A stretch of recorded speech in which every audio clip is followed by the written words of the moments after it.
Nous allons suivre un itinéraire simple, comme une longue promenade. Nous commencerons par les temps très anciens, quand les grottes et les rivages abritaient des vies discrètes. Puis viendront les villages, les champs, les échanges et les premières villes. Nous traverserons Rome et ses routes, puis les siècles des cloches, des marchés et des ports, jusqu'à la Renaissance, l'unité du pays, et l'Italie d'aujourd'hui avec sa mémoire et ses gestes du quotidien. Pour commencer, posons la géographie comme un drap tranquille. Au nord, les Alpes forment un mur de roches et de neige, mais aussi des passages. Des vallées ouvrent des portes vers l'Europe, et depuis toujours, des personnes, des marchandises et des idées les empruntent. Juste en dessous, une grande plaine s'étend, nourrie par des rivières. Le Pô, surtout, traverse cette terre large, et sa présence invite à cultiver, à organiser l'eau, à travailler ensemble. Quand la terre est généreuse, nous bâtissons plus facilement, nous échangeons plus, et les villes grandissent. Au centre, les Apennins descendent comme une colonne douce. Ils découpent le pays en vallées proches, chacune avec ses habitudes. Un court trajet peut changer le paysage et les saveurs. Cela explique pourquoi, pendant longtemps, l'Italie ressemble à un chapelet de régions et de cités, reliées entre elles, mais différentes. Pendant ce temps, la mer relie presque tout.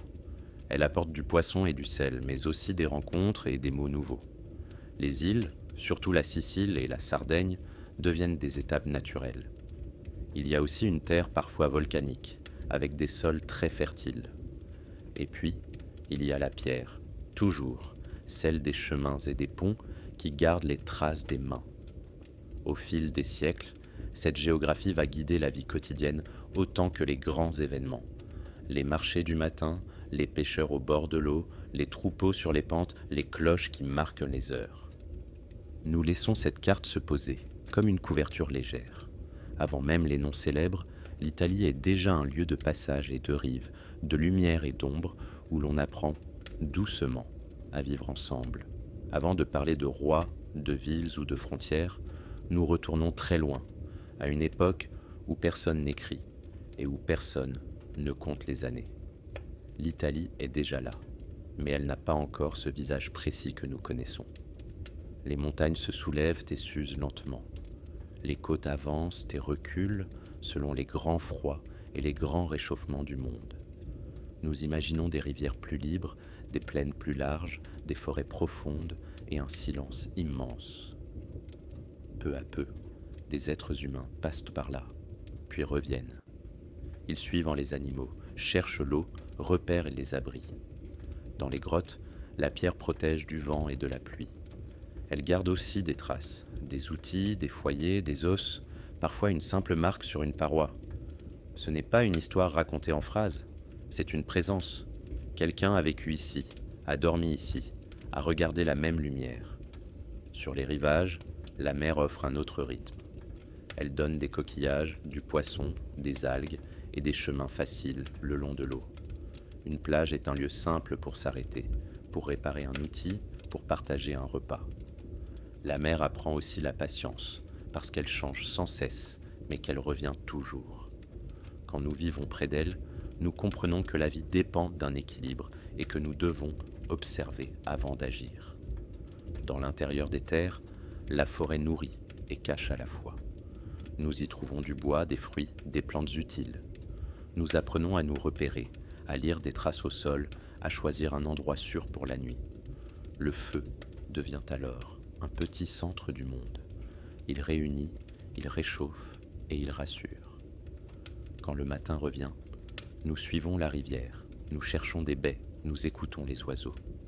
Les saisons apprennent la patience. Certaines journées donnent beaucoup, d'autres presque rien. Peu à peu, nous connaissons les bons endroits, les bons moments.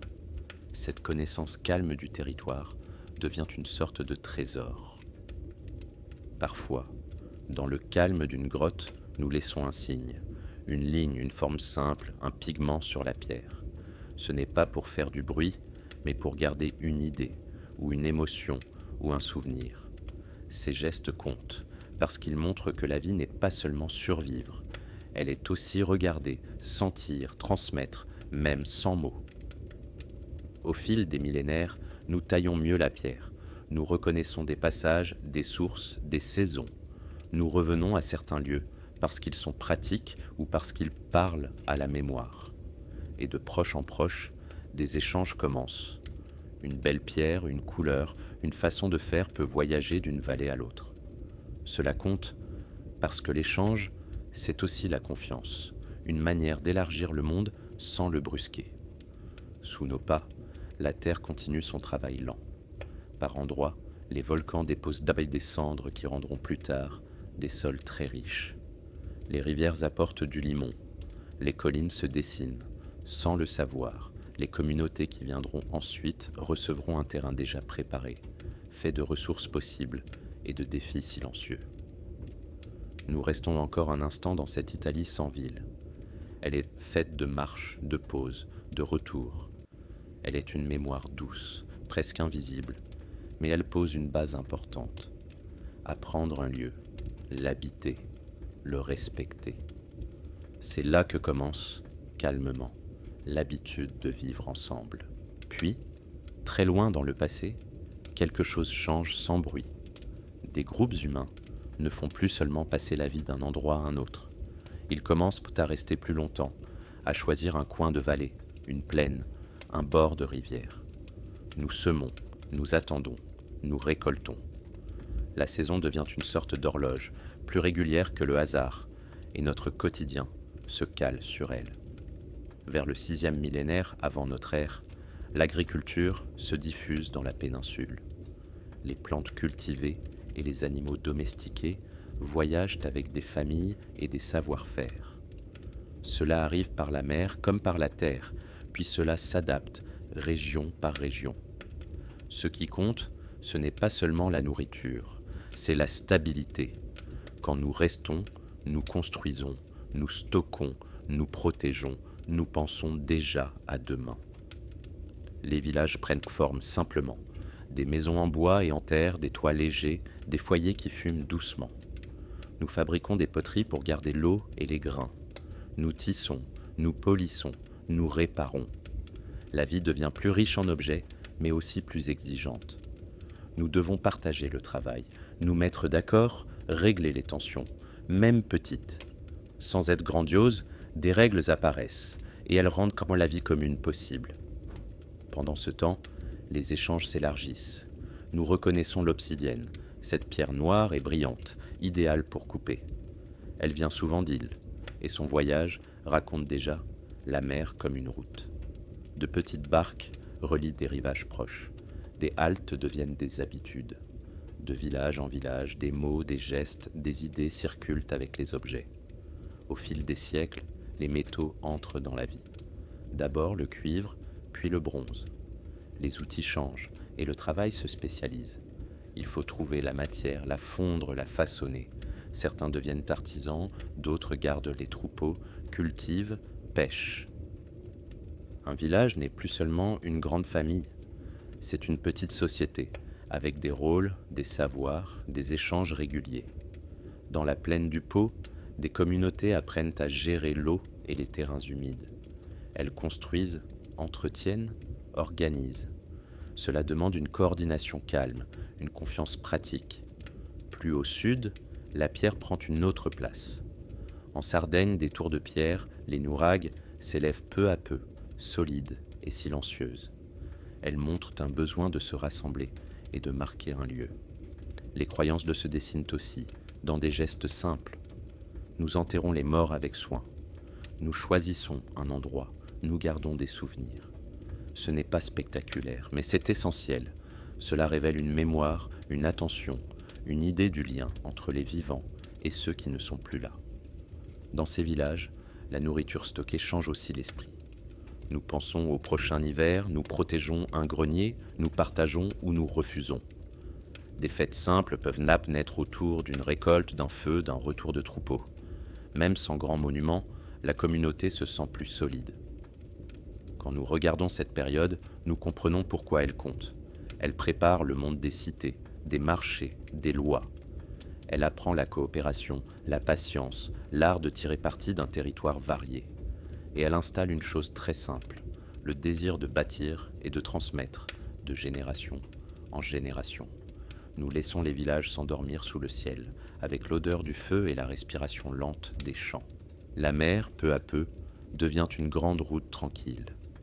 Elle n'est pas seulement une limite, c'est un lien, une surface qui se prête au voyage quand le vent est bon. Sur les côtes de la péninsule, nous apprenons à lire les vagues, à observer la couleur du ciel, à reconnaître les abris naturels.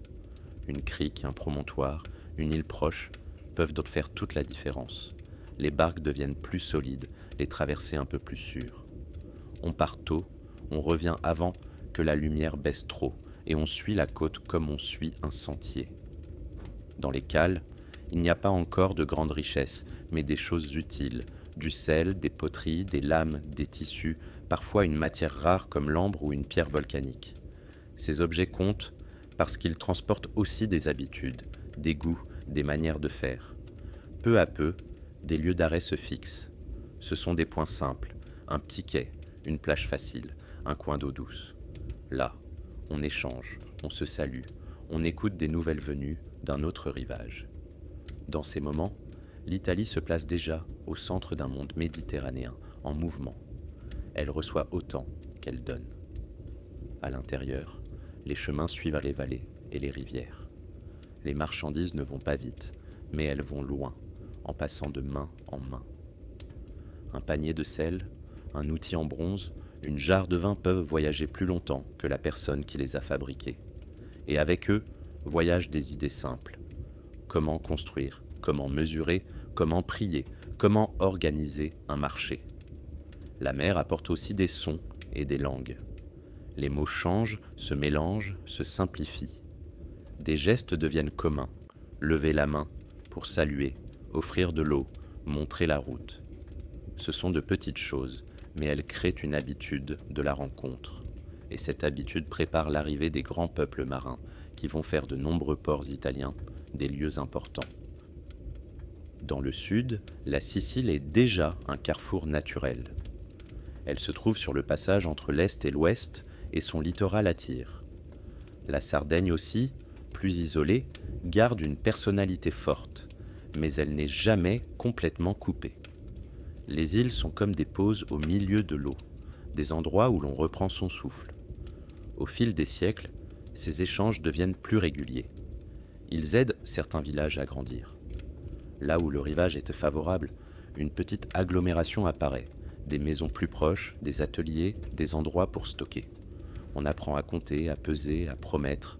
On apprend surtout à faire confiance, sans quoi rien ne circule.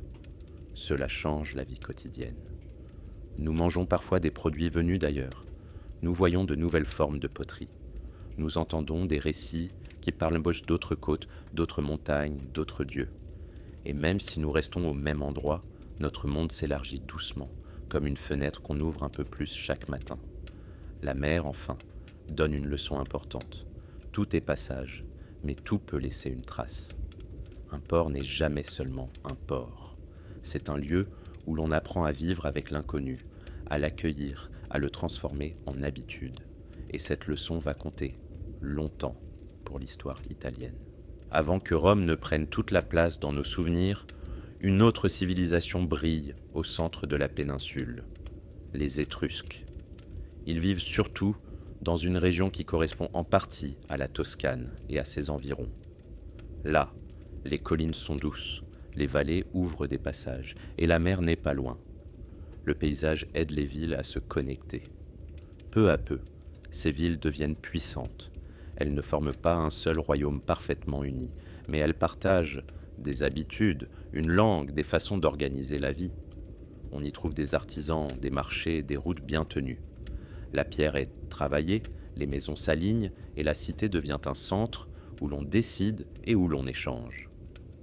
Les Étrusques sont connus pour leur art et leur attention aux rites. Nous voyons des objets fins, des bijoux, des poteries, des fresques qui montrent des scènes de repas, de musique, de jeux. Rien n'est fait pour faire peur. Au contraire, on sent le goût de la vie partagée, le plaisir d'être ensemble, même si le monde reste fragile. Ils ont aussi une relation forte avec les signes. Le ciel, les oiseaux, certains gestes sont observés avec sérieux. Cela peut sembler lointain, mais l'idée est simple. Chercher un ordre, un sens, une manière de décider sans se sentir perdu. Dans une société qui grandit, ces pratiques donnent une forme de stabilité. Elles disent « Nous ne sommes pas seuls et nos choix s'inscrivent dans quelque chose de plus grand. Le commerce étrusque est actif, les ports reçoivent des navires et les routes intérieures transportent les marchandises.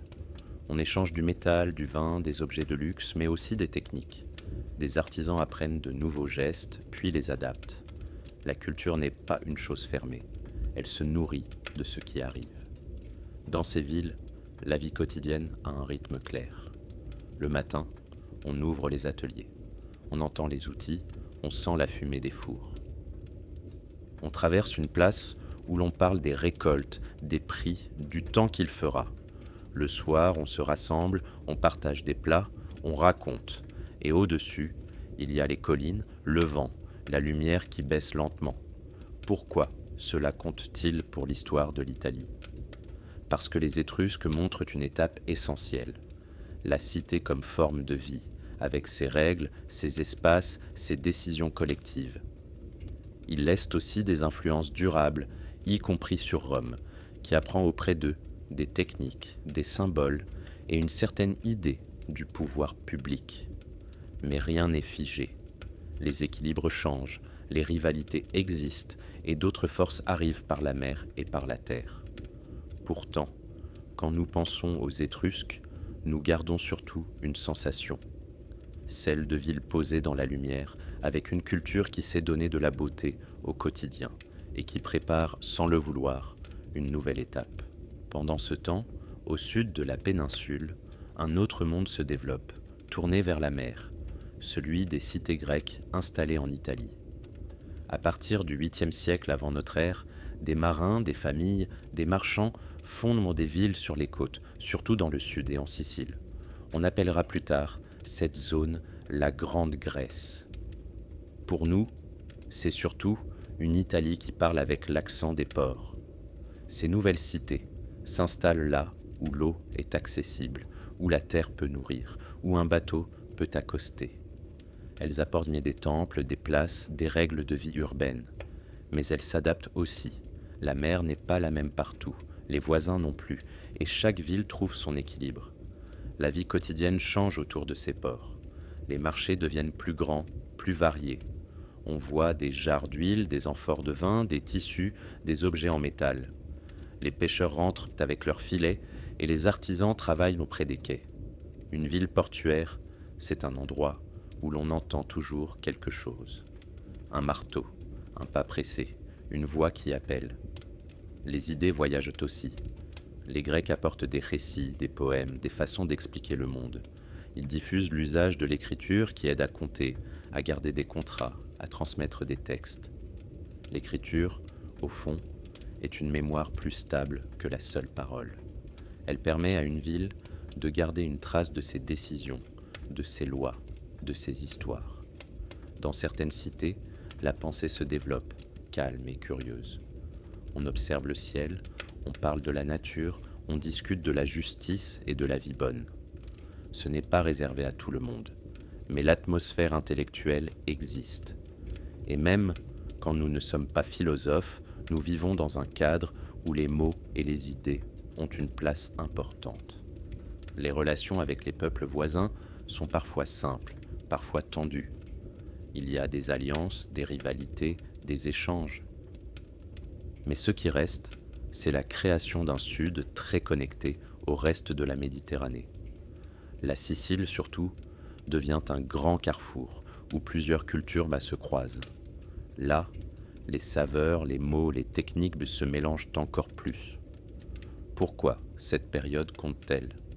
Parce qu'elle ancre l'Italie dans un réseau méditerranéen très large. Elle installe des villes qui seront des acteurs majeurs, parfois rivales, parfois partenaires. Et elle offre à la péninsule un héritage culturel profond. L'art, l'architecture, les récits et une certaine idée de la cité comme lieu de débat et de règles. Quand la lumière baisse sur les quais, nous imaginons les dernières barques qui rentrent. Le vent tourne, les voiles se replient et les pierres des temples gardent la chaleur du jour. Dans cette douceur, l'Italie du Sud apprend à vivre au rythme de la mer et à accueillir sans peur des mondes différents. Au centre de la péninsule, là où les collines forment un relief simple et pratique, une ville commence à prendre forme. Rome naît dans un endroit bien choisi, près d'un fleuve, sur des hauteurs faciles à défendre. Pas trop loin de la mer, mais assez loin pour ne pas être entièrement tourné vers elle. Nous pouvons l'imaginer au début comme un lieu de passage, avec des chemins de terre, des ponts modestes et des voisins nombreux. Peu à peu, des familles s'installent, cultivent, élèvent des bêtes et construisent des maisons plus stables. La ville n'est pas encore un grand décor de pierre. Elle est un ensemble de quartiers, de champs proches, de marchés où l'on échange ce qui manque. On y vit avec les saisons, avec les crues du fleuve, avec la poussière des étés. Très tôt, Rome apprend quelque chose d'important. Vivre ensemble demande des règles. Dans un monde où les intérêts se heurtent facilement, il faut des habitudes communes pour éviter que tout se défasse. Des institutions se mettent en place lentement, en mélangeant traditions locales et influences voisines, notamment étrusques. La loi devient une manière de tenir le groupe, comme une corde discrète qui relie des personnes différentes. La vie quotidienne, elle, garde un rythme simple. Nous voyons des champs cultivés, des vignes, des oliviers, des troupeaux qui montent et descendent selon la saison. Dans les rues, les pas résonnent sur la terre tassée. Des artisans fabriquent des outils, réparent des charrettes, travaillent le cuir. Les familles se rassemblent autour d'un repas modeste avec une attention forte à la maison, au foyer, aux ancêtres. Pendant ce temps, la ville grandit parce qu'elle sait attirer. Elle offre un marché, un lieu de protection, une possibilité d'ascension pour certains. Elle accueille aussi des personnes, venues d'ailleurs, par choix ou par nécessité. Cela crée des tensions bien sûr, mais aussi de l'énergie. Une ville qui mélange des origines apprend à négocier, à intégrer, à inventer. Rome se trouve aussi dans un paysage de rivalité entre cité et peuple.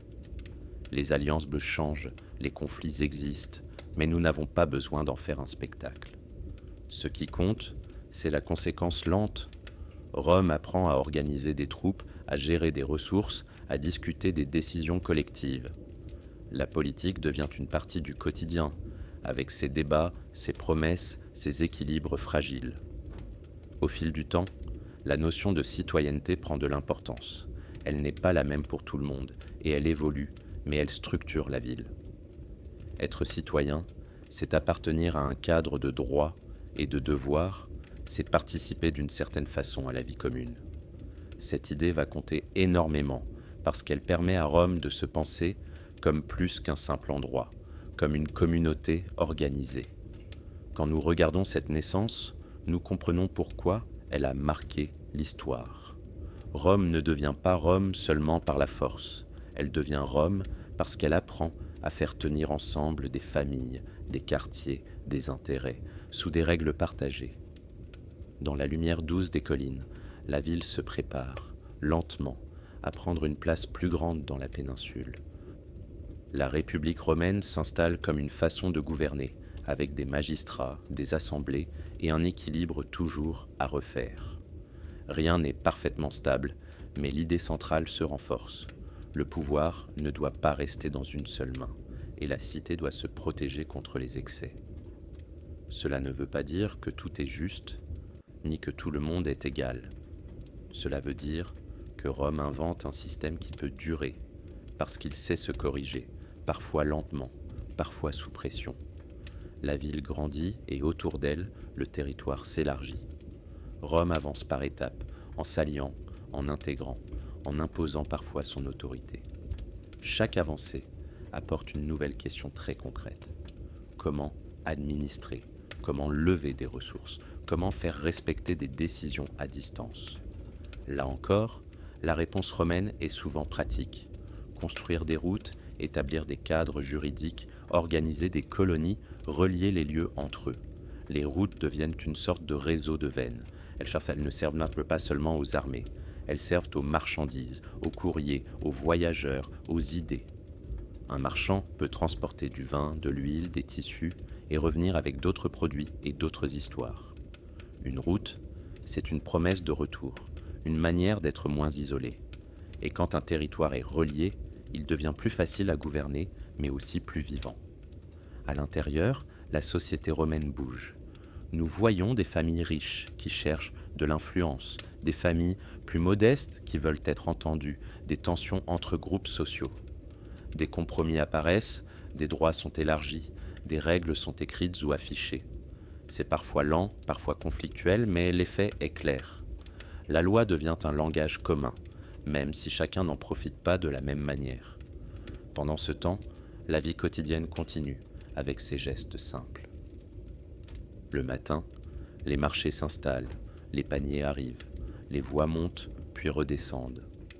On négocie le prix du pain, du poisson, des légumes. On se rend au bain, on croise un voisin, on échange une nouvelle. Dans les maisons, on travaille, on élève les enfants, on entretient le foyer. La République n'est pas seulement un débat public, elle repose aussi sur une discipline domestique, sur une idée du devoir, sur un sens de l'ordre. Rome apprend aussi à gérer un monde plus vaste et cela la transforme. Les richesses circulent, les esclaves sont nombreux, les terres sont concentrées entre certaines mains. Cela crée des déséquilibres, des frustrations, des peurs. Les institutions républicaines, pensées pour une cité, doivent être maintenant tenir face à des enjeux bien plus grands. Peu à peu, des figures politiques prennent plus de place, portées par leur prestige, leur réseau et les fidélités personnelles. La République reste le cadre officiel, mais l'esprit change. Quand le pouvoir dépend trop des rivalités, les règles communes s'usent. Dans ces moments, Rome cherche une nouvelle stabilité. Pourquoi cette période compte-t-elle autant ? Parce qu'elle montre comment un système politique peut grandir avec un territoire, et comment, en grandissant, il peut aussi se fragiliser. La République romaine nous laisse une idée forte. La citoyenneté, la loi, l'organisation peuvent construire une puissance durable. Mais elle nous rappelle aussi, doucement, que l'équilibre est un travail constant et que rien n'est acquis pour toujours. Quand Rome s'étend au-delà de l'Italie, elle rencontre un défi nouveau, transformer des conquêtes en provinces et des provinces en espaces gouvernables. Ce n'est pas seulement une question de frontières, c'est une question de quotidien. Comment collecter l'impôt sans tout briser ? Comment rendre la justice dans des lieux où l'on ne parle pas la même langue ?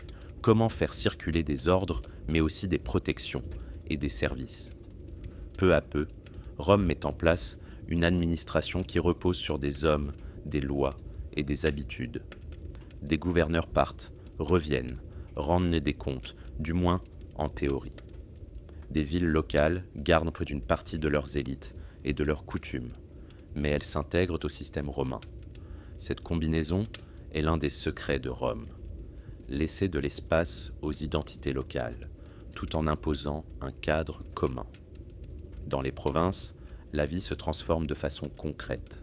Les routes s'améliorent, les ports s'organisent, les marchés se relient entre eux. Un paysan peut vendre sa production plus loin. Un artisan trouve de nouveaux clients. Des produits circulent, blé, vin, huile, sel, métaux, tissus. À travers ces échanges, la Méditerranée devient presque un grand espace économique, où l'Italie joue un rôle central. À Rome même, la ville se densifie. Les quartiers sont bruyants le jour, puis se calment le soir. Des immeubles existent, des ruelles étroites, des places où l'on discute. Les bains publics deviennent des lieux importants, pas seulement pour se laver, mais pour se rencontrer. On y parle de tout, du travail, des prix, des nouvelles venues de loin. La cité vit au rythme des cloches, des pas et des annonces. Mais cette prospérité a un revers. Les inégalités s'accentuent. Les grandes fortunes investissent dans la terre, les maisons, les affaires. Des travailleurs libres peinent parfois à suivre. Les esclaves, très nombreux, font partie du décor social, ce qui pèse sur les relations et sur la morale collective. Nous restons factuels et calmes. Ce système est une réalité centrale de l'économie romaine et il marque durablement la société. Les tensions politiques se nourrissent de ces déséquilibres. Des réformes sont proposées, contestées, parfois abandonnées. Des alliances se font et se défont. Les rivalités ne sont pas seulement des querelles d'hommes, elles reflètent aussi des choix de société, sur la terre, sur la citoyenneté, sur la place de chacun. Pendant ce temps, la culture romaine se diffuse. Le latin s'installe dans l'administration et les échanges, sans effacer toutes les langues locales. Le droit romain, lui, devient une référence, parce qu'il offre des procédures, des contrats, des repères. Rome exporte aussi des formes urbaines, forums, temples, théâtres, aqueducs. Quand l'eau arrive par un aqueduc, ce n'est pas seulement un exploit technique. C'est un signe de puissance et un soutien direct au quotidien. Pourquoi cette époque est-elle importante ? Parce qu'elle montre comment un empire se construit aussi par des choses simples. Une route bien entretenue, une mesure commune, une monnaie, une règle de justice, un port actif. L'histoire n'est pas seulement faite de grands noms, elle est faite de gestes répétés. Charger une amphore, ouvrir une boutique, écrire un contrat, marcher sur une voie pavée.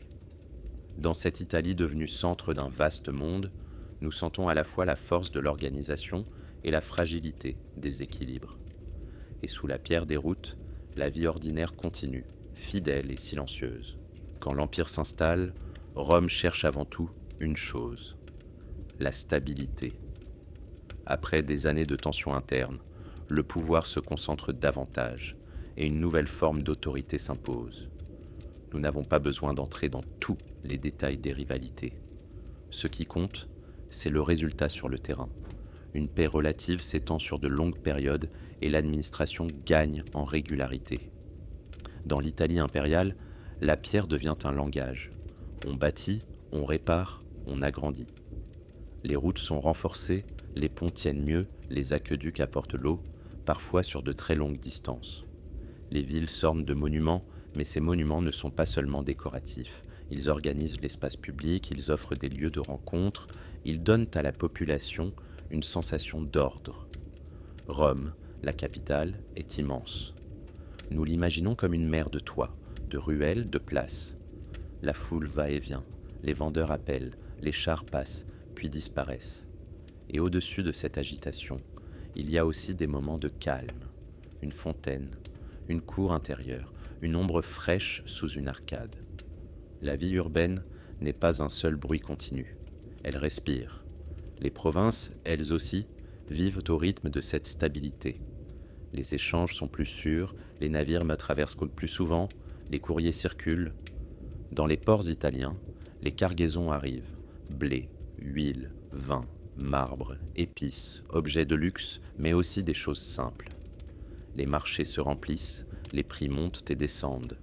L'économie impériale est vaste et l'Italie en profite, tout en dépendant de ces flux. Dans le quotidien, le droit et l'administration créent une forme de prévisibilité. On peut posséder, vendre, transmettre, contester, selon des procédures connues. Tout n'est pas égal, bien sûr, mais le cadre existe. Pour beaucoup, cela signifie qu'on peut planifier, cultiver, investir, marier un enfant, ouvrir une boutique. La stabilité, ce n'est pas un mot abstrait. C'est une respiration plus régulière dans la vie de tous les jours. En même temps, l'Empire est un monde de hiérarchie. Les élites se distinguent par leurs maisons, leurs vêtements, leurs réseaux. Les plus modestes vivent avec moins et doivent compter sur le travail quotidien.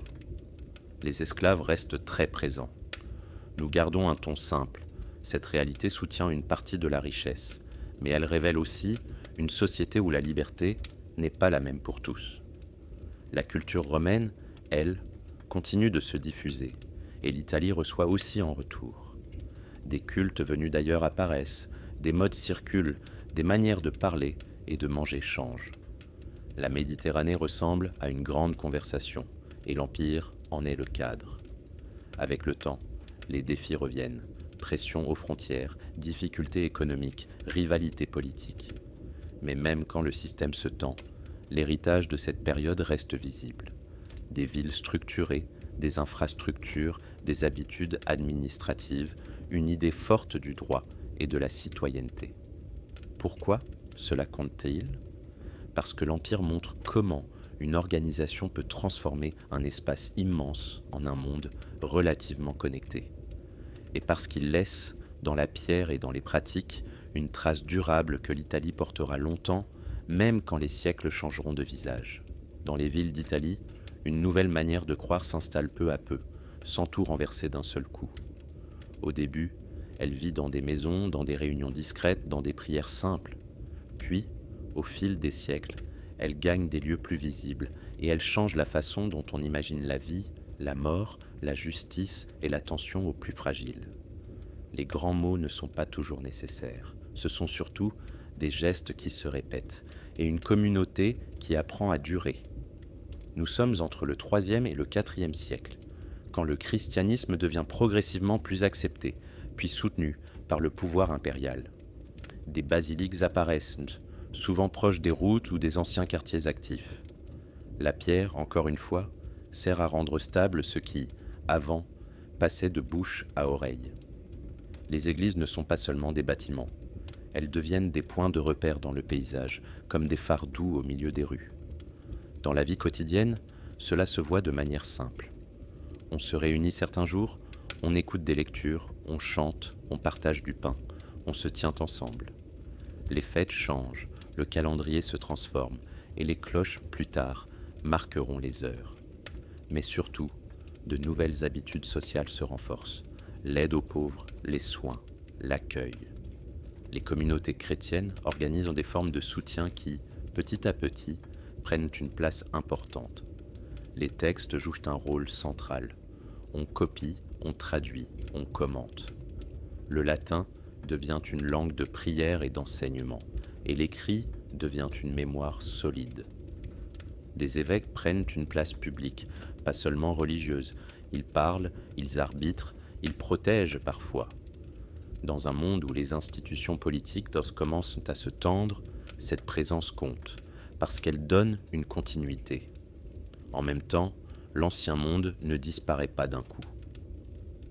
Des cultes traditionnels existent encore, des statues restent dans les rues, des habitudes restent dans les familles. Souvent, les gens vivent dans un mélange, avec prudence, sans vouloir faire de bruit. L'histoire, ici, est moins une rupture qu'un glissement lent, une manière différente d'habiter la ville et le temps. Au fil des années, la foi chrétienne influence aussi l'art et l'espace. Des images apparaissent, des symboles simples, des mosaïques qui jouent avec la lumière. Les lieux de mémoire se multiplient, tombes honorées, sanctuaires, itinéraires de pèlerinage, et cela crée une géographie intérieure. On ne traverse plus la ville seulement pour acheter ou vendre, mais aussi pour prier, pour se souvenir, pour demander du courage. Un autre mouvement discret commence. Des hommes et des femmes cherchent le silence, la retraite, une vie plus simple. La forme du monastère se développe progressivement, avec son rythme de travail et de prière. Là encore, c'est une chose très concrète. Cultiver un jardin, copier un manuscrit, accueillir un voyageur. Dans une Italie qui va connaître des changements, ces lieux deviennent des petites îles de continuité. Pourquoi cette période compte-t-elle ? Parce qu'elle transforme en profondeur les idées et les solidarités.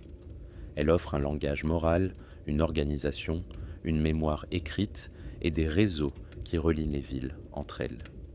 Et quand les temps deviendront plus incertains, ces réseaux resteront comme une trame, fine mais résistante, qui aide à tenir. La lumière baisse sur les basiliques nouvelles et la pierre garde un calme ancien, comme si elle savait déjà qu'elle portera encore longtemps des prières et des pas. L'Empire d'Occident s'affaiblit lentement, et l'Italie le ressent dans les choses simples du quotidien. Les impôts pèsent, les carrières politiques deviennent plus instables, et certaines routes sont moins sûres qu'avant. Les grandes villes gardent leur prestige, mais elles respirent autrement. Moins de grands chantiers, plus d'inquiétude, plus de réparation que de nouveautés. Rien n'arrive en une seule nuit, et c'est justement cela qui fatigue. L'incertitude qui s'installe. Dans les campagnes, la vie continue avec une régularité plus solide. On s'occupe des champs, des vignes, des oliviers, comme on l'a toujours fait. Les propriétaires cherchent à protéger leurs terres, les paysans cherchent à tenir. et les échanges se réorganisent selon ce qui reste facile. On produit davantage pour le proche, moins pour le très loin, même si les ports ne se testent pas complètement. Les institutions romaines changent de visage. L'administration existe encore, mais elle devient plus lourde, plus locale, parfois moins efficace. La monnaie circule, mais avec des variations, des manques, des adaptations. Dans certaines zones, des villas riches se transforment, se ferment ou se simplifient. Nous ne sommes pas dans une fin totale, nous sommes dans un rétrécissement progressif, comme une grande maison où l'on n'utilise plus toutes les pièces. La religion chrétienne, elle, prend une place de plus en plus centrale dans la vie publique. Les évêques deviennent des figures de stabilité, parce qu'ils restent quand d'autres pouvoirs passent. Ils organisent des aides, protègent des lieux, négocient parfois. Les églises gardent des archives, transmettent des textes, forment des réseaux. Quand un monde politique vacille, une institution qui écrit, qui administre et qui rassemble peut devenir un point d'appui. Dans les villes, le paysage se transforme doucement. Certains monuments antiques sont réutilisés, des pierres sont déplacées, des espaces changent de fonction. On peut voir un ancien bâtiment public devenir un lieu de travail, un stockage ou un endroit lié au culte. Ce n'est pas seulement une question de ruine, c'est une manière pratique de survivre. Prendre ce qui existe, l'adapter et continuer. Nous rencontrons aussi des mouvements de population, des groupes armés, des pressions venues des frontières. Mais même là, l'Italie n'est pas seulement un champ de bataille dans l'imaginaire, c'est surtout une terre habitée, où des familles veulent garder un toit, une récolte, une paix minimale. Les gens cherchent des protecteurs, des alliances, des autorités fiables. Le pouvoir, de plus en plus, se lie à l'échelle locale. Celui qui peut assurer un peu d'ordre devient important. La culture romaine ne s'éteint pas. Le latin reste la langue des contrats et des prières. Le droit continue d'inspirer et les habitudes urbaines restent vivantes, même réduites. On continue d'aller au marché, de se saluer, de faire venir l'eau, de réparer une route si on le peut. Les traditions se mélangent, se simplifient, mais elles ne disparaissent pas. Pourquoi cette transition compte-t-elle ? Parce qu'elle montre que la fin est souvent une transformation. Des structures se défont, oui, mais d'autres prennent le relais. Les solidarités changent de forme et les centres de décision se déplacent. Ce qui reste, c'est l'art de la continuité. L'idée que la vie collective peut se réorganiser, même quand le grand cadre se fissure. Dans ce moment où le monde semble s'assombrir un peu, nous gardons une image calme. Une lampe dans une maison, un pas sur une rue moins fréquentée et une communauté qui tient simplement, jour après jour. Après la disparition de l'Empire romain d'Occident, l'Italie devient un espace partagé où plusieurs pouvoirs se croisent et se disputent des zones d'influence. Nous pouvons imaginer une carte mouvante, des villes qui changent de maître, des campagnes qui cherchent une protection, des routes qui restent utiles mais plus difficiles. Dans ce nouvel équilibre, 3 forces comptent particulièrement: l'Empire byzantin, les Lombards et la papauté. L'Empire byzantin, centré sur Constantinople, regarde vers l'Italie comme vers une terre précieuse, pleine de ports, de mémoire et de prestige.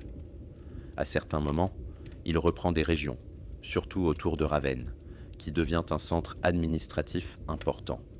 Là, on retrouve une culture de l'écrit, des fonctionnaires, des impôts, une manière romaine de gérer, mais avec une touche orientale dans l'art, les mosaïques et certains usages.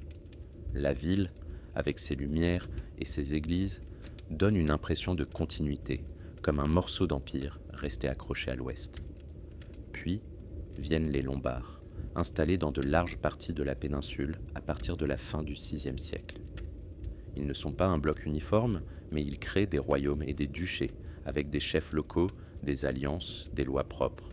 Ils s'installent dans des villes, dans des plaines, dans des vallées stratégiques. Pour la population, cela signifie souvent une nouvelle autorité, de nouvelles règles, parfois de nouveaux impôts, et une adaptation quotidienne. Entre ces zones, les frontières ne sont pas des lignes nettes, comme sur une carte moderne. Ce sont des espaces des marches, des lieux où l'on négocie et où l'on surveille. Un village peut dépendre d'un pouvoir pour la justice, d'un autre pour le commerce, d'un autre encore pour la protection. Les gens s'habituent à vivre avec cette complexité, à parler avec prudence, à garder des liens de voisinage au-delà des changements politiques. Dans ce paysage, Rome prend un rôle particulier.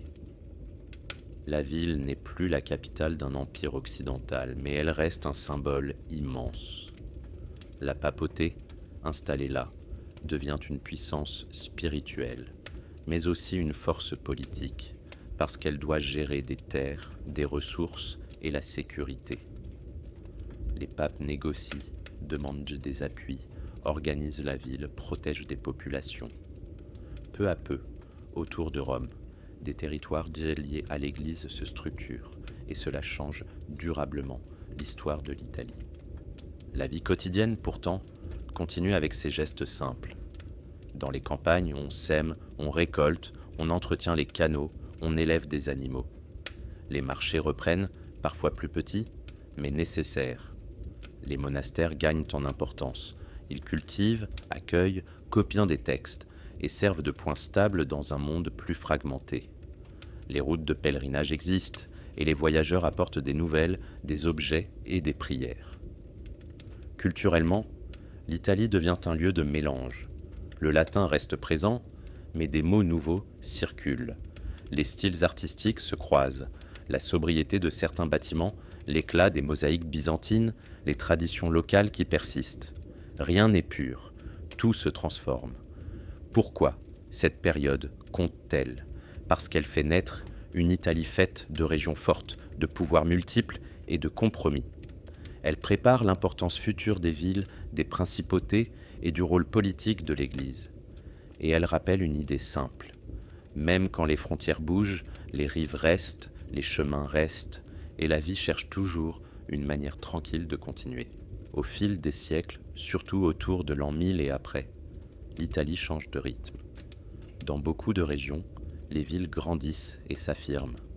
Elles ne sont pas seulement des lieux où l'on habite, elles deviennent des acteurs politiques. Certaines obtiennent des libertés, construisent leurs institutions, lèvent des taxes, organisent des milices. On parle de commune, et ce mot dit bien l'idée. Une communauté qui se gouverne, au moins en partie, par elle-même. Pourquoi cela arrive-t-il ici avec tant de force ? Parce que l'Italie a beaucoup de villes, et parce que les routes et les ports relient ces villes à des échanges importants. Le commerce s'intensifie. Les marchés hebdomadaires deviennent plus riches. Les foires attirent des personnes venues de loin. On transporte du sel, des tissus, du cuir, du métal, du blé, du vin. Chaque cargaison est un travail. Il faut compter, protéger, négocier. Dans les rues, la vie quotidienne est dense. Le matin, on entend les pas, les voix, les outils. Les ateliers s'ouvrent, tisserands, forgerons, boulangers, tanneurs. Les odeurs se mélangent, et la ville est une grande machine humaine, où chacun a sa place. Les cloches, peu à peu, organisent le temps. Elles donnent un rythme commun. L'heure du travail, l'heure du repos, l'heure de la prière. Les institutions communales se construisent à partir de besoins très concrets. Il faut entretenir les murs, réparer un pont, surveiller une porte, organiser l'eau. Il faut régler les conflits entre voisins, fixer des règles de marché, protéger les poids et les mesures. La politique, ici, n'est pas seulement des grands discours. C'est l'art de faire fonctionner une ville, jour après jour. Bien sûr, des tensions apparaissent. Les familles riches veulent de plus de pouvoir, les artisans veulent être représentés, les quartiers ont leurs intérêts. Les rivalités peuvent être vives, mais nous les regardons avec calme. Elles montrent qu'une société urbaine est en train de se former avec ses groupes, ses solidarités, ses conflits d'équilibre. Au même moment, l'Église reste un cadre important, et les monastères aussi. Ils gèrent des terres, ils accueillent des voyageurs, ils transmettent des textes. Les pèlerinages continuent, et les routes qui mènent à Rome attirent des pas réguliers. Un pèlerin, en traversant une ville, apporte des nouvelles, mais aussi des façons de penser, des récits, des chants. L'Italie est un passage, et les villes profitent de ce passage. Pourquoi cela compte-t-il pour l'histoire italienne? Parce que ces communes posent les bases d'une culture civique forte. L'idée qu'une ville peut décider, écrire ses règles, défendre ses intérêts. Cela va nourrir l'identité de nombreuses cités, et cela explique pourquoi l'Italie restera longtemps un ensemble de villes puissantes plutôt qu'un seul État central. Quand le soir vient, la lumière se pose sur les toits, et les cloches deviennent plus rares. On ferme les boutiques, on rentre les étals, on parle encore un peu à une fenêtre. La ville, qui a été pleine de mouvements, se calme comme une mer intérieure. Pendant que les communes s'affirment au nord et au centre, le sud de l'Italie suit une trajectoire différente, mais tout aussi fascinante. Là, la mer est partout, et les influences se croisent depuis longtemps. Grecque, latine, byzantine, arabe et d'autres encore. La Sicile, surtout, ressemble à un grand carrefour posé sur l'eau, où les vents amènent des navires et des langues. Au XIe siècle, des Normands, venus du nord de l'Europe, entrent dans ce paysage. Au départ, ils sont peu nombreux, mais ils savent se faire une place. Ils s'alignent, combattent, négocient et finissent par bâtir un pouvoir solide dans le sud et en Sicile. Ce qui est marquant, c'est leur capacité à organiser un royaume en utilisant ce qu'ils trouvent, des administrations existantes, des traditions juridiques, des savoir-faire locaux. Dans ce royaume, la diversité est visible. On peut entendre plusieurs langues, voir plusieurs styles d'écriture, croiser plusieurs vêtements, goûter des plats très différents. Les artisans, les marchands, les savants circulent. La Sicile devient un lieu où des cultures se rencontrent sans forcément se fondre totalement. Et dans cette cohabitation, il y a parfois de la tension, mais il y a aussi une créativité réelle.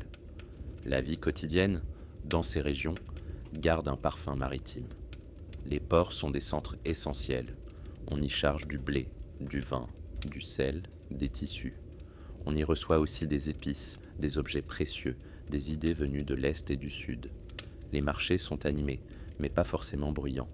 Il y a une organisation, des habitudes, une manière de faire confiance à des intermédiaires. Le pouvoir normand cherche à tenir ensemble des territoires variés. Il construit des châteaux, renforce des villes, lève des ressources, mais il s'appuie aussi sur des administrations écrites, sur des fonctionnaires, sur des registres. Cette culture du document est importante parce qu'elle donne une continuité à l'État. Elle permet de gouverner au-delà de la simple présence militaire. Dans l'architecture, cela se voit aussi. Des églises, des palais, des bâtiments combinent des styles. La pierre, encore, sert à exprimer une idée, celle d'un pouvoir stable et d'une culture riche. Et sous ces bâtiments, la vie continue. Des jardins, des fontaines, des ruelles où l'on entend les pas, le vent et parfois une musique lointaine. Pourquoi cette étape compte-t-elle? Parce qu'elle montre une Italie du Sud connectée à un monde large, capable d'intégrer des influences diverses. Elle rappelle que l'histoire de l'Italie n'est pas une seule ligne, mais plusieurs chemins qui se croisent.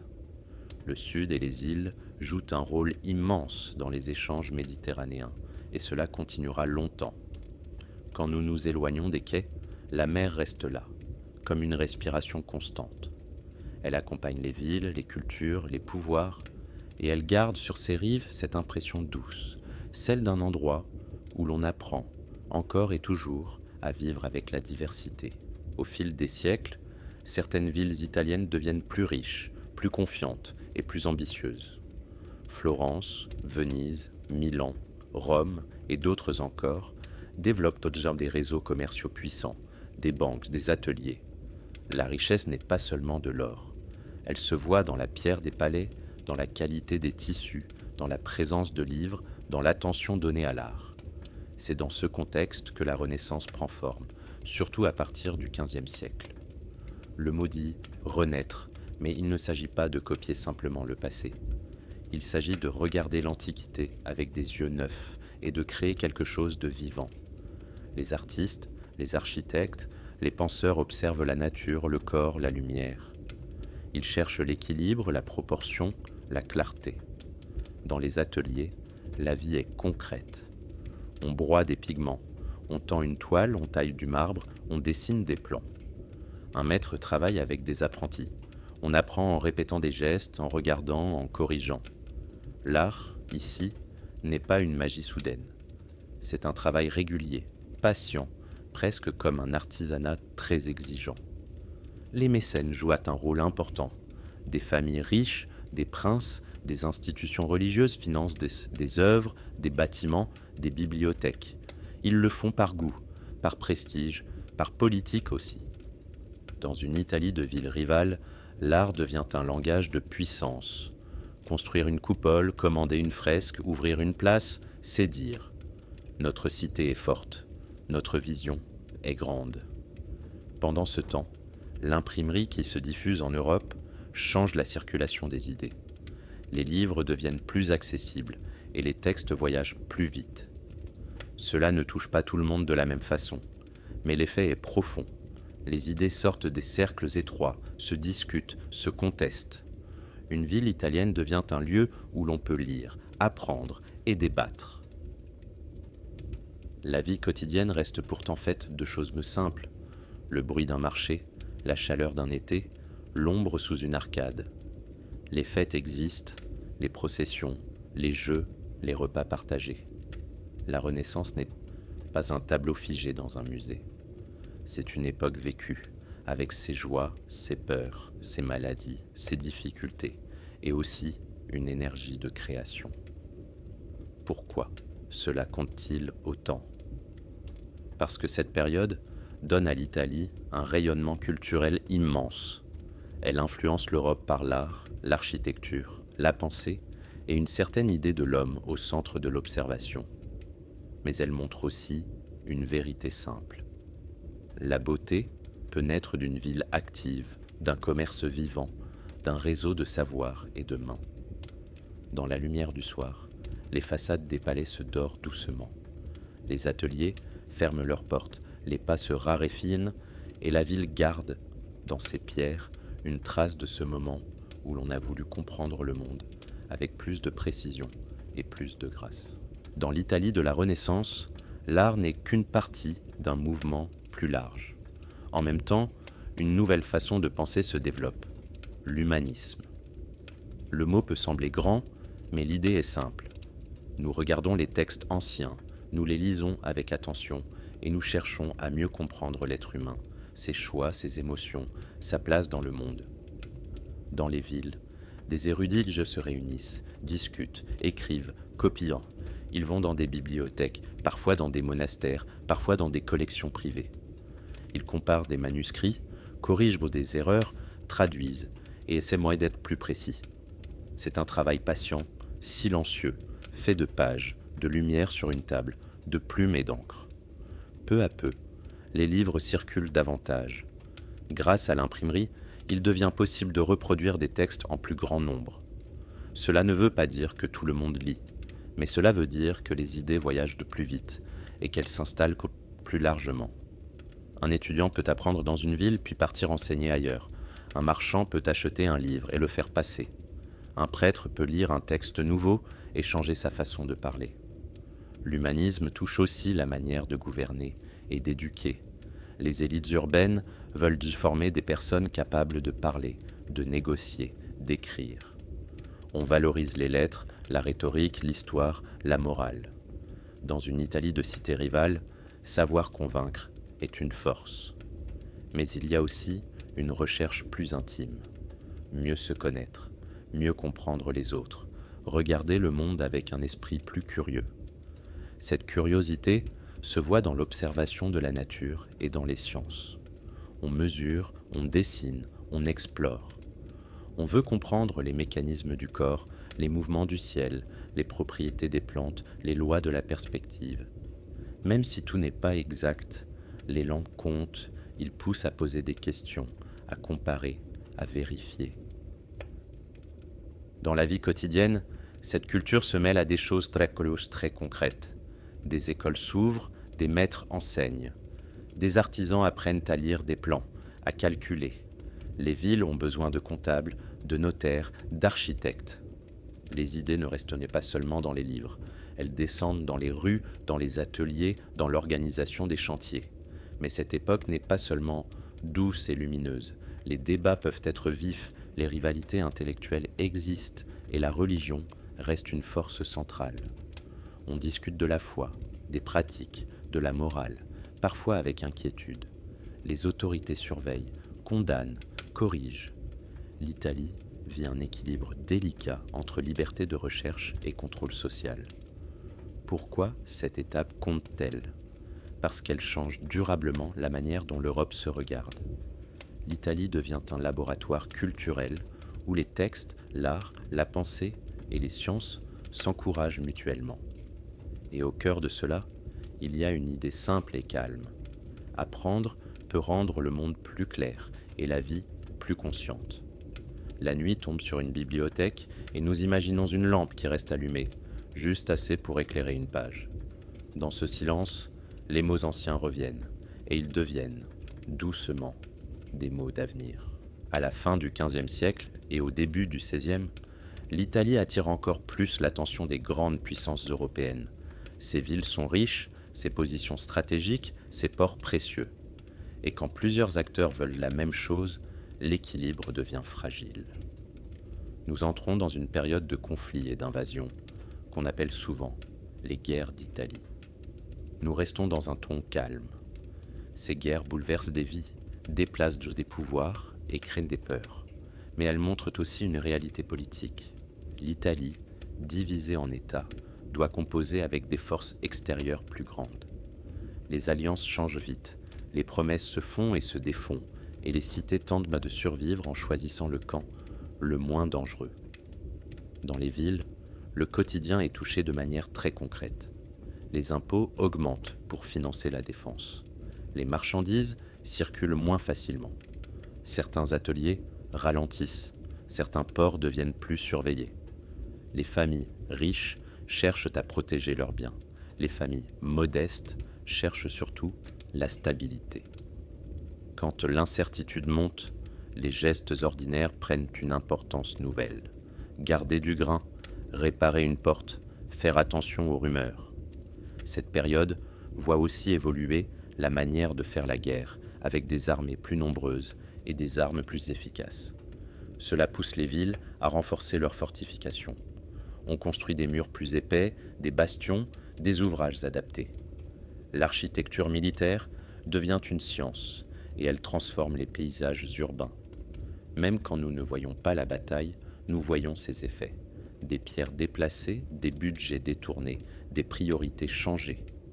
Pour les États italiens, cette époque est un moment de vérité. Certains cherchent à maintenir leur indépendance par la diplomatie. D'autres s'appuient sur un protecteur puissant, au prix d'une dépendance. Petit à petit, une grande partie de la péninsule passe sous l'influence de dynasties étrangères, notamment espagnoles, puis autrichiennes selon les périodes. L'Italie reste riche culturellement, mais elle perd une part de sa liberté politique. Pourtant, la vie intellectuelle et artistique ne s'arrête pas. Elle change de ton. Les cours princières Polinici continuent d'attirer des artistes, des musiciens, des architectes. Les villes gardent des universités, des ateliers, des imprimeries. Même en temps difficile, l'esprit cherche des formes de beauté, et cela donne parfois une profondeur nouvelle aux œuvres. Pourquoi ces guerres comptent-elles ? Parce qu'elles marquent un tournant. L'Italie n'est plus seulement un centre d'innovation culturelle, elle devient aussi un enjeu stratégique dans un jeu européen plus large. Elle rappelle que la division politique peut rendre vulnérable, même quand la culture est brillante. Et elles expliquent en partie pourquoi l'unité italienne sera, beaucoup plus tard, un rêve si puissant. Quand la poussière retombe, une ville retrouve son marché, même plus petit. Une cloche sonne, un pont est réparé, un bateau revient. L'histoire continue, souvent en reconstruisant, pas à pas, une forme de normalité. Après ces décennies de tension, l'Italie entre dans une époque où la vie religieuse, l'art et la politique se mêlent fortement. Nous sommes au XVIe et XVIIe siècle, et le baroque s'installe comme un style, mais aussi comme une manière d'émouvoir et d'encadrer. Les églises se décorent, Les places se mettent en scène, la lumière devient un outil. Pourtant, sous cette surface, le quotidien reste fait de travail, de famille, de saison. Rome reprend une place centrale, surtout comme capitale religieuse. La ville attire des artistes, des architectes, des pèlerins. On construit, on rénove, on ouvre de grandes perspectives. Les fontaines chantent, les façades jouent avec l'ombre. Tout cela n'est pas seulement esthétique, c'est aussi une démonstration de stabilité, une façon de dire que l'ordre est là et qu'il tient. Dans les campagnes et les petites villes, la foi s'exprime de manière simple. Processions, fêtes locales, confréries, œuvres de charité. La religion est un cadre social. Elle rassemble, elle organise le calendrier, elle aide à expliquer les malheurs et les espoirs. Les gens cherchent du sens et aussi une protection symbolique. Une petite chapelle au bord d'une route peut devenir un lieu de pause, de prière, de mémoire. En parallèle, la curiosité scientifique ne disparaît pas. Au contraire, elle avance, parfois avec prudence. Des savants observent le ciel, étudient le mouvement, réfléchissent à la nature.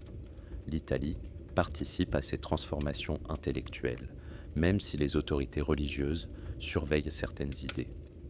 Nous voyons là une tension calme, le désir de comprendre et la peur que certaines explications dérangent l'ordre moral.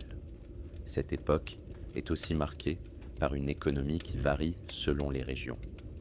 Certains ports restent actifs, mais les grands circuits commerciaux du monde s'élargissent et l'Italie n'est plus toujours au centre.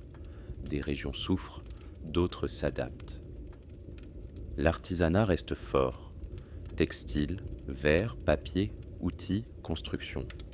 Les villes continuent d'être des lieux de production et d'échange, même si la croissance n'est pas la même partout. Dans les maisons, la vie est rythmée par des gestes familiers. Faire le pain, laver le linge, réparer un outil, préparer une fête.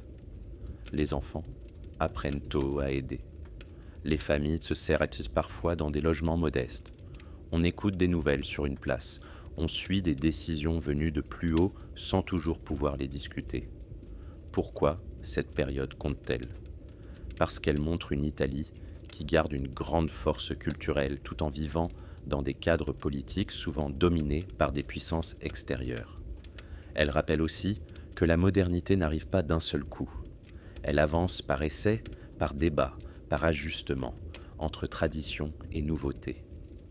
La nuit tombe sur une place baroque et l'eau d'une fontaine continue de couler, régulière, apaisante. Les pas se font rares, la pierre refroidit, et l'Italie poursuit son histoire, doucement, entre foi, savoir et vie ordinaire. Au XVIIIe siècle, l'Italie vit un temps de réflexion et de réforme, même si la péninsule reste divisée en plusieurs États. Les idées des Lumières circulent, souvent par les livres, les salons, les académies et les universités. Nous ne sommes pas dans une révolution soudaine, mais dans un mouvement lent, une volonté de rendre la société plus claire, plus efficace, parfois plus juste. Dans certaines villes, des penseurs et des juristes discutent des lois, de l'économie, de l'éducation.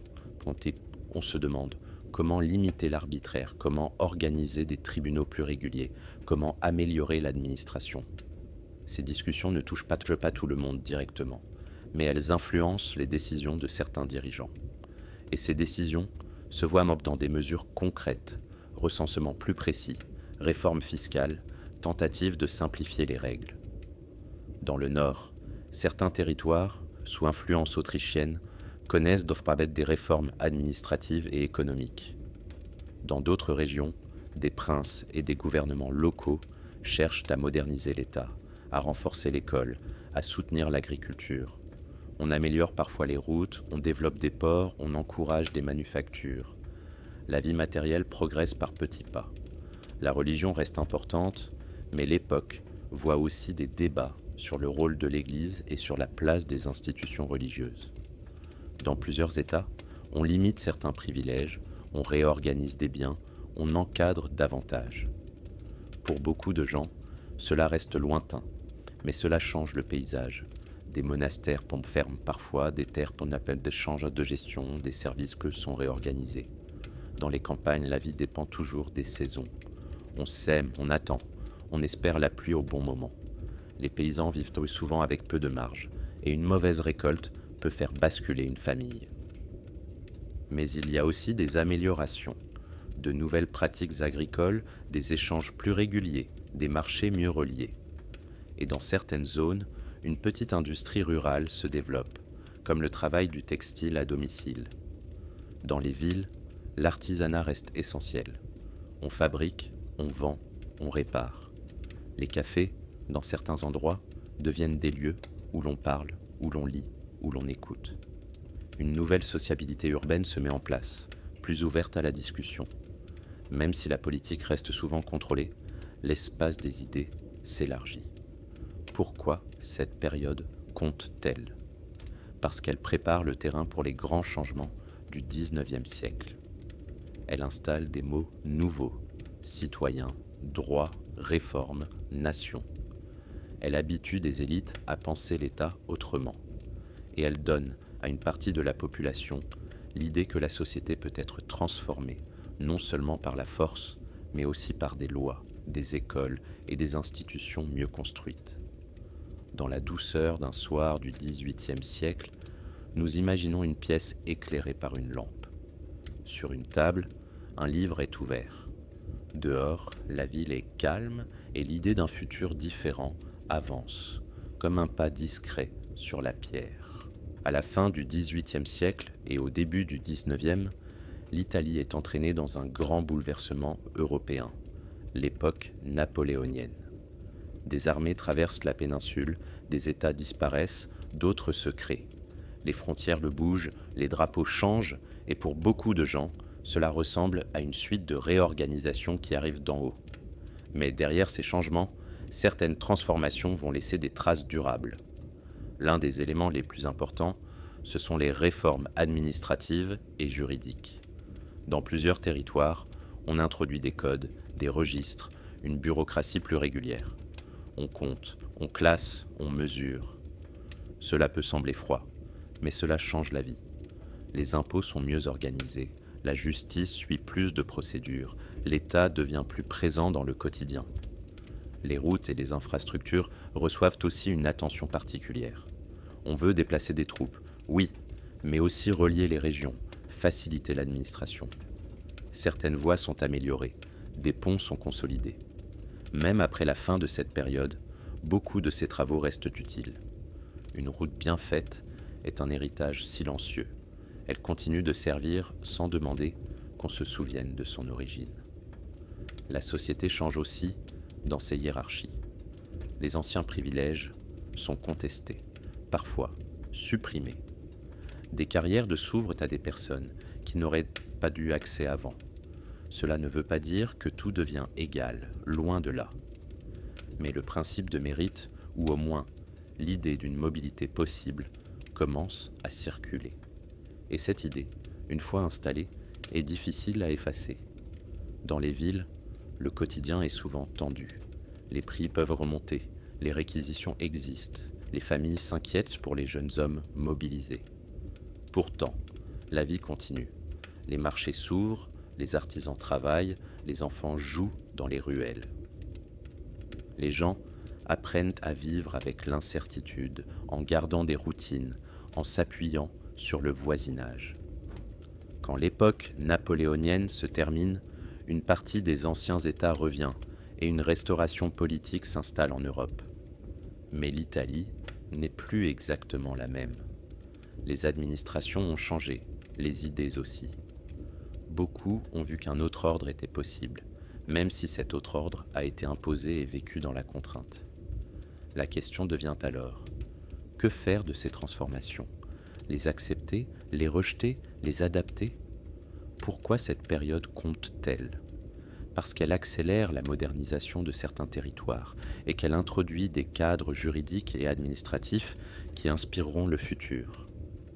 Elle sème aussi, dans l'esprit de plusieurs Italiens, l'idée qu'il pourrait exister une unité, ou au moins une cohérence plus grande entre régions. Les frontières modernes qui bougent rendent visible une chose. La péninsule est un espace lié, même quand elle est divisée.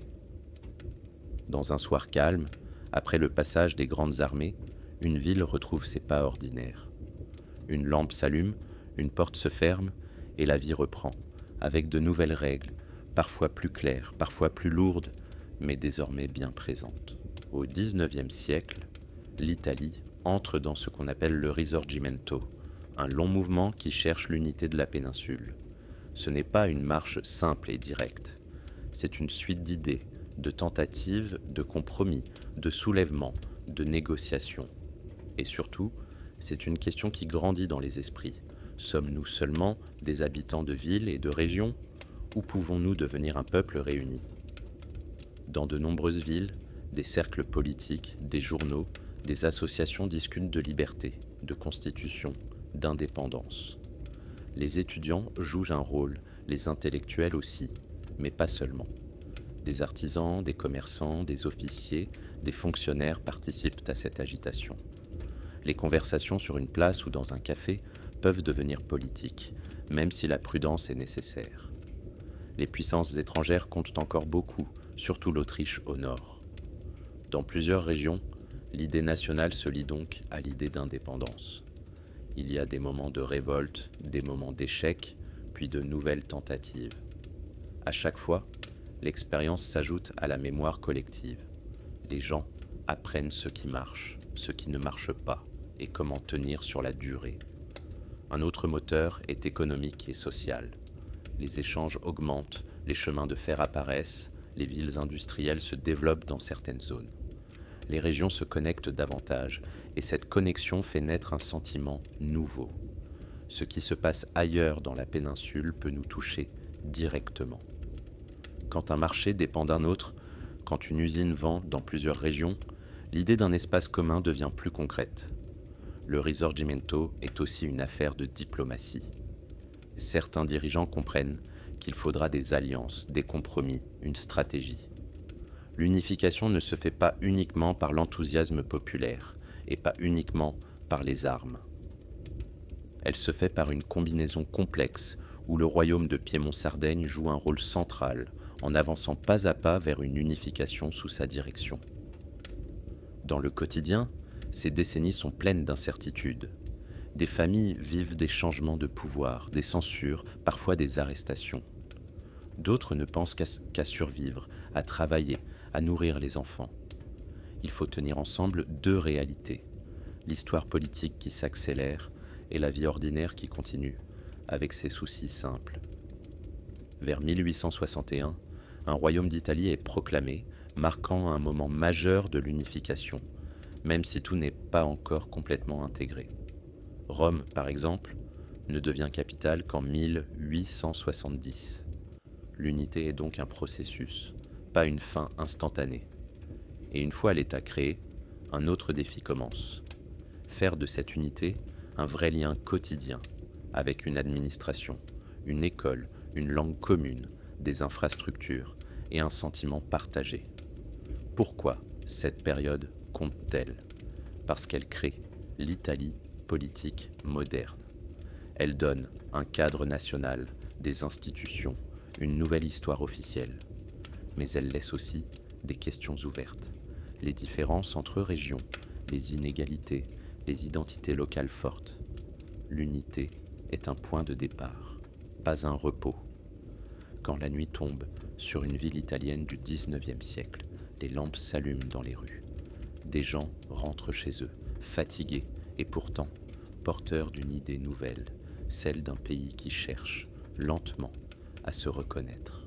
Après l'unification, l'Italie devient un État, mais elle doit encore devenir un pays vécu comme un ensemble. Les institutions se mettent en place, l'administration s'étend et l'école prend une importance nouvelle. On cherche à créer un langage commun, des habitudes communes, une même façon de se représenter la nation. Tout cela se fait lentement, parfois avec difficulté, car les régions ont des histoires différentes, des économies différentes et des attentes différentes.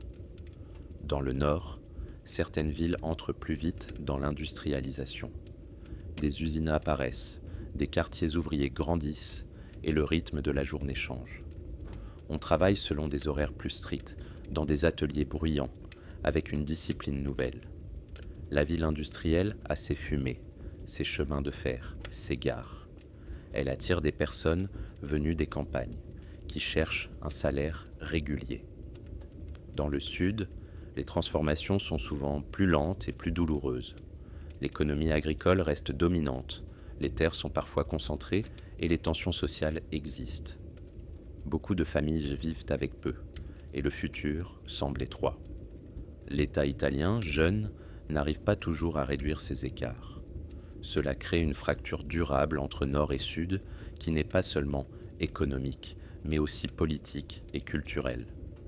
Dans ce contexte, un phénomène immense marque la fin du XIXe siècle et le début du XXe, l'émigration. Des millions d'Italiens quittent la péninsule pour chercher du travail ailleurs, surtout vers les Amériques, mais aussi vers d'autres pays d'Europe. Ce départ n'est pas une aventure romantique. C'est souvent une décision difficile, prise pour nourrir la famille, rembourser une dette ou échapper à une pauvreté trop lourde. Dans les villages, on voit les effets. Des maisons se vident, des parents restent, des lettres arrivent. On garde une photo, une adresse, une promesse de retour. L'argent envoyé de loin aide parfois à tenir, à acheter un outil, à réparer un toit. L'Italie se relie ainsi au monde par une autre route, celle des personnes, de la mémoire et des liens familiaux à distance. En même temps, la politique italienne se structure. Des partis se développent, des mouvements sociaux apparaissent, notamment autour du monde ouvrier. On parle davantage de droits, de travail, de syndicats. Les conflits sociaux existent, mais ils expriment aussi une modernisation. Une société qui se transforme doit apprendre à négocier de nouvelles règles. Pourquoi cette période compte-t-elle ? Parce qu'elle crée l'Italie moderne dans sa réalité sociale. L'usine et la campagne, le nord et le sud, la ville qui grandit et le village qui se vide. Elle montre aussi que l'identité italienne se construit autant dans la péninsule que dans la diaspora, dans ces communautés parties loin, mais restées liées par la langue, la cuisine, les souvenirs.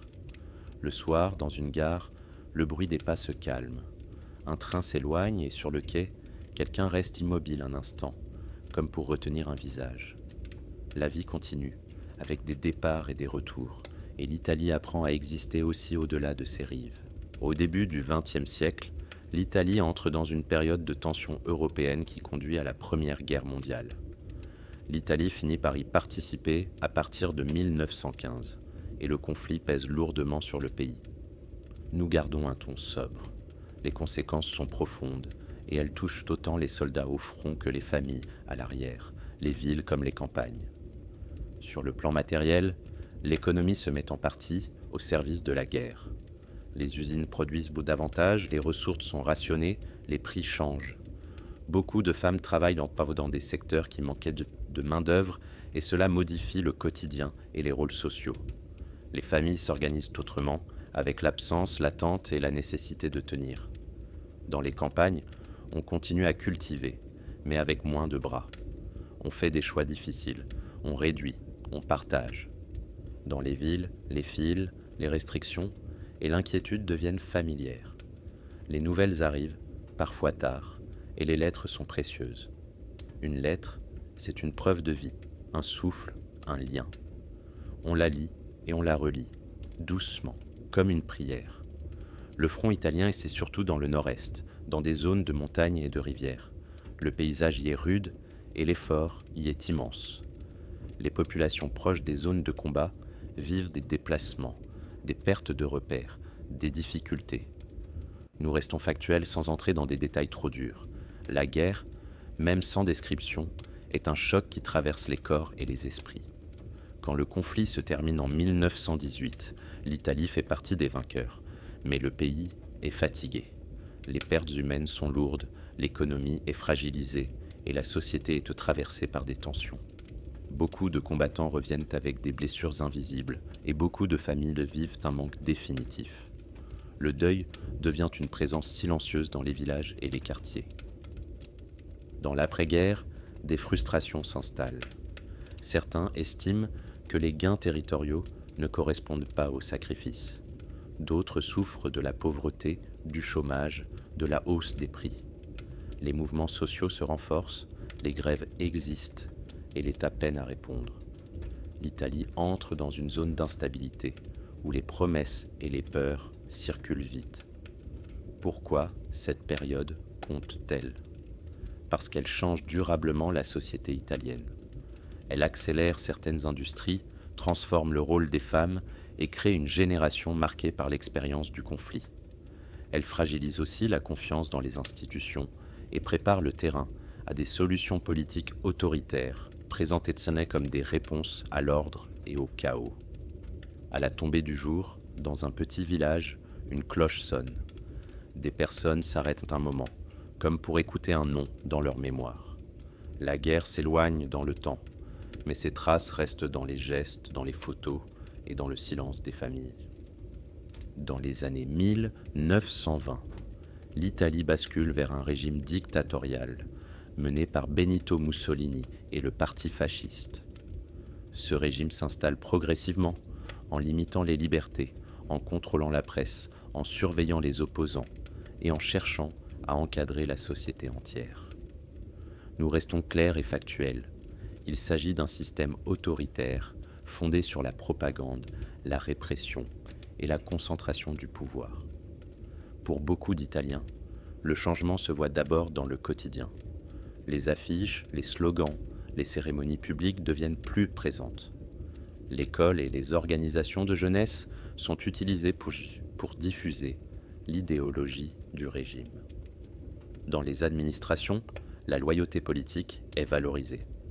Dans les conversations, la prudence augmente parce que la surveillance et la dénonciation existent. La vie se resserre, même quand les rues semblent normales. Le régime cherche aussi à donner une impression d'efficacité. Il lance des travaux, met en avant certaines modernisations, insiste sur l'ordre. Mais cette image s'accompagne d'un contrôle croissant. Syndicats indépendants, supprimés, partis interdits, opposants arrêtés ou contraints au silence. Les décisions viennent d'en haut et la participation politique réelle disparaît. Sur le plan économique, l'Italie connaît des efforts d'industrialisation et des politiques de prestige, mais la situation reste inégale. Certains secteurs se développent, d'autres souffrent. La société est organisée pour servir l'État, et l'État cherche à mobiliser la population autour de ses objectifs. Dans les campagnes où on insiste sur l'agriculture, sur l'idée d'autosuffisance, mais cela ne résout pas tous les problèmes. Le régime mène aussi des politiques impérialistes, notamment en Afrique. Ces entreprises sont violentes et injustes, et elles visent à construire un empire colonial. Elles coûtent cher, humainement et matériellement, et elles alimentent une vision de puissance qui sert la propagande. Dans la péninsule, on présente ces actions comme glorieuses, mais la réalité est celle d'une domination imposée. À partir de 1938, le régime adopte aussi des lois antisémites qui excluent les juifs italiens de la vie publique, de l'école, de certains métiers et les exposent à une discrimination officielle. C'est un tournant grave. Des familles intégrées depuis longtemps sont soudain ciblées, humiliées, mises en danger. Cela compte parce que l'État transforme des voisins en ennemis et que cette logique ouvre la voie à des persécutions encore plus dures pendant la guerre. Pourquoi cette période compte-t-elle ? Parce qu'elle montre comment une démocratie fragile peut être remplacée par un système de contrôle. Elle rappelle que l'ordre affiché peut cacher une réalité de peur et de silence. Et elle prépare, directement, l'entrée dans la Seconde Guerre mondiale aux côtés de l'Allemagne nazie, avec des conséquences dramatiques pour l'Italie et pour l'Europe. Dans une rue italienne des années 1930, le soir arrive comme toujours. On ferme les volets, on baisse la voix, on partage un repas simple. Et sous cette apparence de normalité, beaucoup sentent que l'air est plus lourd, que les mots ont moins de place et que l'histoire s'approche d'un tournant dangereux. La Seconde Guerre mondiale entraîne l'Italie dans une période très dure. Le régime fasciste s'allie à l'Allemagne nazie et le pays est engagé dans un conflit qui dépasse vite les capacités matérielles et morales de la société. Nous gardons un ton sobre. Les années 1940 apportent des privations, des destructions et une peur diffuse, dans les villes comme dans les campagnes. Le quotidien change d'abord par la pénurie. Les produits manquent, les déplacements deviennent plus difficiles, les nouvelles sont incertaines. Les familles s'adaptent, réduisent, partagent. Beaucoup apprennent à vivre avec peu, à réparer, à économiser. Les bombardements touchent plusieurs villes et poussent des habitants à chercher refuge ailleurs, parfois à la campagne, parfois chez des proches. La vie se concentre sur l'essentiel. Manger, protéger les enfants, trouver une forme de sécurité. En 1943, le régime de Mussolini s'effondre. L'Italie change de camp, mais cela ne ramène pas immédiatement la paix. Le pays se retrouve divisé, avec une occupation allemande au nord et une progression des forces alliées depuis le sud. Une guerre civile se développe aussi entre résistants et forces liées au fascisme. Nous restons factuels sans entrer dans des scènes. Cette période est marquée par des violences, des arrestations, des représailles et une grande insécurité. Au milieu de cela, la résistance italienne joue un rôle important. Des hommes et des femmes de différents horizons choisissent de lutter contre l'occupation et contre le fascisme. Ils cachent, transportent des messages, organisent des sabotages, aident des personnes menacées. Les risques sont immenses. Cette résistance compte parce qu'elle donne une base morale et politique à l'Italie, qui va renaître ensuite, même si tout le monde n'a pas vécu ces années de la même manière. Les Juifs d'Italie, déjà discriminés par les lois antisémites, sont particulièrement en danger pendant l'occupation allemande. Beaucoup sont arrêtés et déportés. Nous le disons avec dignité et sobriété. Il s'agit d'une persécution organisée et une partie des victimes ne reviendra pas. Dans ce temps sombre, des Italiens aiment aussi, cachent, protègent, parfois au prix de leur propre sécurité. La mémoire de ces choix, bons ou terribles, restera longtemps. En 1945, la guerre se termine et l'Italie est épuisée. Les villes sont abîmées, les familles marquées, l'économie à reconstruire. Mais un autre moment arrive, celui du choix politique. En 1946, un référendum met fin à la monarchie et donne naissance à la République italienne. C'est un tournant majeur. Une nouvelle constitution sera adoptée ensuite, affirmant des droits, des libertés et une volonté de ne pas revenir au système autoritaire. Pourquoi cette période compte-t-elle ? Parce qu'elle est une rupture profonde et aussi une reconstruction. Elle oblige la société italienne à affronter la responsabilité du fascisme, à honorer les victimes et à rebâtir des institutions démocratiques. Elle laisse des cicatrices, mais elle ouvre aussi un cadre nouveau, où l'Italie peut se réinventer. Dans une rue de l'après-guerre, la lumière revient doucement. On enlève des gravats, on répare une fenêtre, on remet de l'eau dans une fontaine. Les pas reprennent, encore hésitants, mais bien réels, comme une promesse simple de recommencer. Après la guerre, l'Italie connaît une transformation rapide, surtout entre les années 1950 et 1960. On parle souvent de miracle économique. Cela ne veut pas dire que tout devient facile. Cela veut dire qu'une croissance forte change le pays. Industrie, consommation, infrastructure, mode de vie. Les routes se remplissent, les villes s'étendent et beaucoup de familles voient leur quotidien évoluer en une génération. Le nord industriel attire de nombreuses personnes venues du sud et des zones rurales. C'est un mouvement interne massif. Des familles quittent un village, une maison, une manière de vivre pour un appartement en ville et un travail d'usine. Dans ces migrations, il y a de l'espoir, mais aussi une fatigue, une nostalgie. On apprend un nouveau rythme, on découvre de nouvelles règles, on se construit de nouveaux voisinages.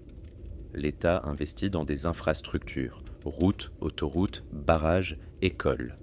La télévision entre dans les foyers et crée des références communes. La langue italienne standard se diffuse davantage, même si les dialectes restent vivants. Les habitudes alimentaires changent un peu, les objets du quotidien se multiplient.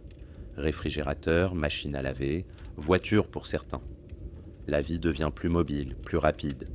La culture italienne rayonne aussi. Le cinéma, la chanson, la mode, le design deviennent des symboles forts. Les villes comme Rome ou Milan attirent des artistes, des créateurs, des journalistes. On parle du style italien, de sa légèreté apparente, mais il faut aussi voir le travail derrière. Des ateliers, des petites entreprises, des savoir-faire anciens adaptés au monde moderne. En même temps, cette modernisation crée des tensions. Les inégalités ne disparaissent pas. Les conditions de travail en usine sont parfois dures. Les villes grandissent vite et manquent parfois de logements dignes. Des mouvements sociaux se développent, notamment à la fin des années 1960 et dans les années 1970. Ils demandent plus de droits, plus de sécurité, plus de justice sociale. La politique devient intense et le pays traverse aussi des années de violence politique avec des attentats et des conflits radicaux. Nous restons sobres. Cette période pèse sur la société et crée un climat d'inquiétude, même si la vie quotidienne continue. L'Italie s'ancre également dans la construction européenne. Les relations économiques et politiques se renforcent avec les voisins. Cela offre des opportunités, mais aussi des contraintes. Les Italiens voient leur pays s'inscrire dans un ensemble plus large, où les décisions se partagent davantage. Pourquoi ces décennies comptent-elles ? Parce qu'elles font passer l'Italie d'une société encore très rurale à une société urbaine et industrielle. Elles modifient la famille, le travail, la consommation et même la façon de rêver. Elles créent une Italie moderne avec ses réussites visibles et ses fragilités persistantes. Le soir, dans un appartement de banlieue, une télévision diffuse une chanson. Dans la cuisine, une lumière douce éclaire une table simple. La journée a été longue, mais le pays avance, porté par des millions de vies ordinaires qui s'adaptent, apprennent et continuent. En arrivant vers l'Italie d'aujourd'hui, nous gardons le même pas lent. Le pays a traversé des siècles de diversité, de division, d'unification, de crise et de reconstruction. Et ce qui frappe, c'est la manière dont l'Italie reste multiple. Régions, villes, paysages, accents, cuisine, rythme. L'unité politique existe, mais la richesse du pays vient aussi de ces différences. Dans la seconde moitié du XXe siècle et au début du XXI, l'Italie vit des changements économiques importants. Certaines industries se transforment, la concurrence mondiale augmente et le travail devient plus incertain pour une partie de la population. Les petites et moyennes entreprises, souvent familiales, restent un tissu essentiel. Elles produisent, exportent, innovent parfois, en s'appuyant sur des savoir-faire locaux. Dans les villes, les services prennent une place plus grande et la vie se réorganise autour de nouveaux métiers. La question démographique devient aussi importante. La population vieillit et de nombreuses familles ont moins d'enfants. Cela change l'école, le travail, les soins. Dans le même temps, l'Italie devient un pays d'accueil pour des migrants venus d'autres régions du monde. Cela apporte de nouvelles langues, de nouvelles cuisines, de nouvelles histoires. Et comme dans d'autres pays, cela provoque des débats, des tensions parfois, mais aussi des liens et des réussites quotidiennes, souvent discrètes. L'Italie reste profondément liée à l'Europe. Elle partage des règles économiques, une monnaie, des projets communs et aussi des difficultés communes. Les crises financières et les périodes de ralentissement marquent certains foyers, surtout chez les jeunes, qui cherchent parfois des opportunités ailleurs. Pourtant, le pays garde une force d'attraction culturelle et humaine, ses universités, ses villes, ses paysages et un art de vivre qui repose souvent sur des choses simples. La mémoire joue un rôle central. L'Italie se souvient de Rome, des cités médiévales, de la Renaissance. Elle se souvient aussi, avec gravité, du fascisme et de la guerre, de la résistance, des persécutions et des reconstruisons d'après 1945. Les musées, les monuments, les commémorations, mais aussi les conversations familiales gardent ces traces. Se souvenir, ici, n'est pas seulement regarder en arrière, c'est essayer de choisir un futur plus lucide. Dans le quotidien, L'Italie d'aujourd'hui est faite de marchés qui s'installent comme tôt, de cafés où l'on prend un espresso debout, de trains qui relient les villes, de scooters dans les ruelles, de places où les enfants jouent encore. La pierre est toujours là, comme un fond stable. La mer aussi, sur les rives, et le vent dans les oliviers. Les paysages portent l'histoire sans la crier. Et puis, il y a l'art, toujours. Dans le cinéma, la musique, la mode, le design, l'Italie continue de proposer une certaine manière de voir la beauté, souvent liée à la matière, à la lumière, au geste. Même dans une époque rapide, il reste un goût du détail, de la forme, de la rencontre. Au terme de ce long voyage, l'histoire de l'Italie ressemble à une marche le long d'une rive. Parfois la mer est calme, parfois elle se lève, mais elle revient toujours à un mouvement régulier. Et sur cette péninsule, entre montagne et port, entre cloches et pas sur la pierre, des générations ont appris, chacune à leur façon, à habiter un lieu, à le transformer et à transmettre une part de lumière